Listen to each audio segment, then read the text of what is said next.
गैर कानूनी अफगान बाशिंदों की वतन वापसी पर वफाक की संजीदा हिकमत अमली के मुकाबले में खैबर पख्तूनख्वा में तशवीशनाक सुस्त रवि का शिकार है। वफाकी हुकूमत ने गैर कानूनी तौर पर मुकीम अफगान बाशिंदों की वापसी के लिए IFPRP शुरू किया। हुकूमत ने मनसूबे के तहत मरहलावार प्लान जारी किया, जिसके मुताबिक मुल्क भर में अफगान मुहाजिर कैंपों को मरहलावार डी नोटिफाई किया गया।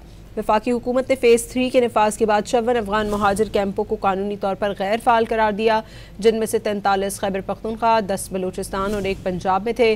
पंजाब और बलूचिस्तान ने वफाकी पॉलिसी पर फौरी अमल दरामद किया।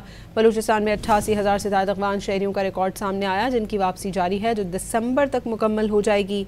लेकिन खैबर पख्तूनख्वा में 43 डी नोटिफाइड अफगान कैंपों में से सिर्फ 2 को क्लियर किया गया और बाकी कैंप बदस्तूर फ़ाल हैं। डी नोटिफिकेशन के बावजूद इन कैंपों का फ़ाल रहना खैबर पख्तूनख्वा हुकूमत की कमज़ोरी और पॉलिसी पर अदम अमल दरामद की खुली निशानदही है।